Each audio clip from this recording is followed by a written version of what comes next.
ஏற்றத்தோடும் நடத்தி கொண்டிருக்கக்கூடிய அற்புதமான பெரியவர்களே, ஏதோ பட்டிமன்றங்கள் என்றால் இன்றைக்கு அரிப்படுத்தால் சொரிந்து கொள்ளக்கூடிய சீப்பாக உருமாறிக் கொண்டிருக்கிற இன்றைய காலகட்டத்திலே அறுவை சிகிச்சைக்கு பயன்படக்கூடிய கத்தியை போல இந்த தலைப்பினை கொடுத்து எங்களை அரங்கேற்றம் செய்திருக்கிறீர்கள். உண்மையாக இதற்கு ஒரு முறை உங்களுக்காக நான் தலைவணங்க கடமைப்பட்டிருக்கிறேன். ஏன்னா படிச்சுட்டு வரணும், அதனாலதான். நடுவர் அவர்களே, வந்து கணவனா மனைவியா ஒண்ணுமே பிரச்சனை கிடையாது. ஏன்னா 2 பேரை தாண்டி ஒருத்தரும் இல்ல வீட்டுல. ஒரே ஒரு செய்தி நீங்க எங்களுக்கு தீர்ப்பு சொல்லிடலாம். சொல்லிட்டேன். நடுவர் அவர்களே, படைப்பாளர்களாக இருக்கக்கூடிய அருளாளர்கள் நிரந்தரமானவர்கள், அவர்களுடைய எண்ணிக்கையும் நிரந்தரமானது. அளவுதான். நடுவர் அவர்களே, சைவ குறவர்கள் சமய குறவர்கள் 4 என்றால் 4 தான். இன்னும் எத்தனை யுகங்கள் ஆனாலும் அவர்கள் 4 தான். ஆனால் அவர்கள் பாடி கொடுத்த அந்த திருமுறைகளையும் தேவார பதிகங்களையும் எல்லா இடத்திற்கும் சென்று சேர்க்கக்கூடிய அடியவர்கள் கோடிக்கணக்கில் உருவாகி கொண்டிருக்கிறார்கள். நடுவர் அவர்களே, இதுதான் அடியவர்களுக்கு கிடைத்த வெற்றி. அடியார்கள் தான் பக்தி இலக்கியங்களை எல்லா இடத்திலும் கொண்டு போய் சென்று கொண்டிருக்கிறார். நாயன்மார்கள் 63 தான், அதுக்கு பிறகு மேல கிடையாது. 12 தான். ஆனா அதை கொண்டு போய் சேர்க்கக்கூடியவங்க நீங்களும் நானும், நம்ம வீட்டு பிள்ளை அடுத்த வீட்டு பிள்ளை தானங்க. எண்ணிக்கை கூடும், அது அளவிட கூடியது, இது அளவிட முடியாதது. நடுவர் அவர்களே, அருளாளர்களினுடைய பாடுபொருளே அடியவர்கள் தானே. அதை சொல்லுங்க. நடுவர் அவர்களே, அருளாளர்களினுடைய பாடுபொருளே அடியவர் தானே. திவ்யகவி பிள்ளை பெருமாள் ஐயங்கார் அவர்கள் வைணவ சமயத்துல அவர் எழுதிய பாத்தீங்கன்னா இந்த அஷ்டப்பிரபந்தம் என்கிற நூல். அஷ்டப்பிரபந்தம் என்கிட்ட ஒரு பொண்ணு அஷ்டப்பிரபந்தத்துல PhD பண்ணி டாக்டரேட் வாங்கியிருக்குது.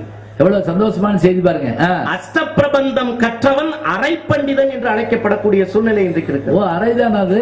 அஷ்டப்பிரபந்தத்தை கற்றால் அரை பண்டிதன் ஆகக்கூடிய அளவுக்கு இருக்கிறது. நடுவர் அவர்களே, அஷ்டப்பிரபந்தம் ஒரு வார்த்தையை சொல்றதே கஷ்டமா இருக்கு. நீங்க யோசிச்சு பாருங்க. மகாபாரதத்துல நிவாத கவச காலகேய சருக்கம்னு ஒரு பகுதி உண்டுங்க. இதை திருப்பி சொல்லவே ரொம்ப நேரம் ஆகும். நிவாத கவச காலகேய சருக்கம்.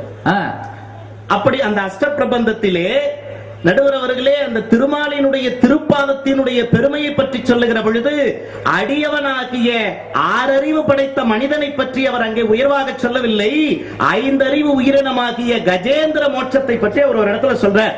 அப்படி சொல்லுகிற பொழுது அந்த கஜேந்திரனா எனப்பட்ட யானையானது அந்த முதலையினுடைய வாயிலே சிக்கி துன்புறுகிற பொழுது ஆதிமூலமே என அடிவயிற்றிலிருந்து குரல் எழுப்புகிற பொழுது அஞ்சே வருவேன் கடத்தும்பி என்று ஓடி வந்தன மால்களே என்று அந்த அருளாளர் எழுதுவதற்கு இந்த அடியவரினுடைய கதை பாடுபொருளாக இருந்தது.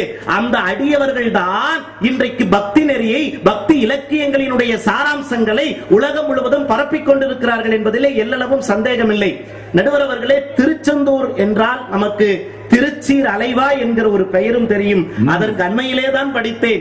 வீரபாகு பட்டணம் என்று ஒரு பெயரும் இருக்கிறதா? அதுக்கு வீரபாகு பட்டணம் என்கிற ஒரு பெயரும் இருக்கிறதாம். ஏனென்று சொன்னால் வீரபாகு என்பவர் படைத்தலைவராக மட்டும் இல்லையா, எல்லாம் வல்ல முருகப்பெருமானுக்கு தன்னை அடியவராகவும் மாற்றிக்கொண்டதால் அந்த அடியவருக்குத்தான் முதலிலே பிட்டமுது நைவேத்தியம் செய்யப்பட்டு பிறகுதான் எம்பெருமானுக்கு நைவேத்தியம் நடைபெறுகிறது என்பது திருச்செந்தூரினுடைய வழக்கு முறை. இதுல என்ன சொல்றோம்னா, அந்த திருச்செந்தூரினுடைய தலபுராணத்திலே தான் ஒரு அடியவரினுடைய சிறப்பு பொதிந்திருக்கிறது. நடுவர் அவர்களே, அதுல பார்த்தீங்க அப்படின்னு சொன்னா திருச்செந்தூர் மடப்பள்ளியிலே பல காலத்திற்கு முன்பாக வாழ்ந்த ஒரு அடியவரினுடைய பெயர், ஒரு தொண்டரினுடைய பெயர் வென்றிமாலை என்பது. அந்த அடியவருக்கு போதிய மரியாதையை கொடுத்து அந்த கோயில் நிர்வாகத்தினர் பராமரிக்கல. அதனால ரொம்ப அவமரியாதை பண்ணாங்க. நொந்து போன வென்றிமாலை என்கிற அந்த அடியவர் மடப்பள்ளியிலே அற்புதமான இறைவனுக்கு தொண்டு செய்த அந்த அடியவர் திருச்சீர் அலைவாயினுடைய அந்த அற்புதமான செந்தூர் முருகனினுடைய பாதத்தை நினைக்கிற அந்த கடலிலே விழுந்து தன்னுடைய உயிரை மாய்த்துக் கொள்ளலாம் என நினைத்த காலகட்டத்திலே முருகன் அவருக்கு அருளி தமிழ் அறிவை பிச்சையாக கொடுத்தார். அருளாளர்களால் மறுக்கப்பட்ட அந்த அடியவருக்கு முருகன் தமிழறிவை பிச்சையாக கொடுக்கிறார். கவிராயர் என்கிற பட்டத்தை வென்றிமாலை பெறுகிறார். அது மட்டுமல்ல, இன்றைக்கு நம்முடைய கைகளிலே தவழ்ந்து கொண்டிருக்கிற திருச்செந்தூர் முருகனுடைய தல வரலாற்றை எழுதியவரே அந்த வென்றிமாலை தான் என்று சொன்னால் நடுவர் அவர்களே, அந்த அடியவர் மட்டும் இல்லை என்று சொன்னால் அந்த ஆண்டவனுடைய தலபுராணமே நமக்கு தெரியாமல் போயிருக்கும் என்ற காரணத்தினாலே தயவு செய்து அருளாளர்கள் பாடியிருக்கிறீர்கள் இல்லை என்று நாங்கள் சொல்லவில்லை. ஆனால் அடியார்களாகிய நாங்கள் தான் நடுவர் அவர்களே, அற்புதமான முறையிலே எத்தனை போராட்டங்கள் நினைச்சு பாருங்க. ஒரு வருஷம் 2 வருஷம் ஒரு விழாவை நடத்துவதற்கே சில பேர் படுகிற பாடு. பொருள் நிதியாலோ அருள் நிதியாலோ ஏதோ ஒரு குறைபாடு வருகிறது. எத்தனையோ அல்லல்கள் சிக்கல்கள் எல்லாம் இருக்கின்றன.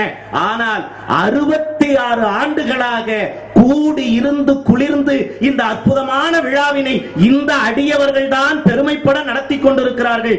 இந்த அடியவர்கள் மட்டும் இல்லை என்று சொன்னார். இப்படிப்பட்ட பக்தி இலக்கியங்களினுடைய பெருமை பட்டிமன்றங்களினுடைய வாயிலாகவும் அற்புதமான பாடல்களினுடைய வாயிலாகவும் சொற்பொழிவுகளினுடைய வாயிலாகவும் அங்கே இருக்கக்கூடிய மனிதர்களுக்கு கூட சென்று சேராது என்கிற காரணத்தினாலே பக்தி இலக்கியங்களை அதிகம் கொண்டு சேர்த்தவர்கள், பெருமைக்கு காரணமாக இருப்பவர்கள் எங்களுடைய அருள்நெறி பாராட்டுகிற அடியவர்களே என்று சொல்லி நடுவர் அவர்களே அவர் ரொம்ப அழகா சொன்னார். எதிரணியை சேர்ந்த அற்புதமான ஐயா அவர்கள். அதுல ஒரே ஒரு விஷயம் என்ன அப்படின்னா, திருஞான சம்பந்தரும் பாடினார், திருநாவுக்கரசரும் பாடினார், இல்லை என்று நாங்கள் மறுக்கவில்லை.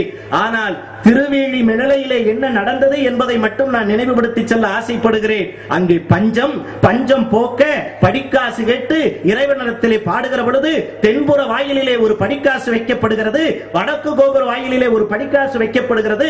ஒன்றை திருநாவுக்கரசர் பெறுகிறார், ஒன்றை திருஞான சம்பந்தர் பெறுகிறார். ஆனால் திருஞான சம்பந்தருக்கு கிடைத்த படிக்காசு, அந்த பொற்காசு, அந்த வாசி என்று சொல்லக்கூடிய ஒரு மாற்று குறைந்தது.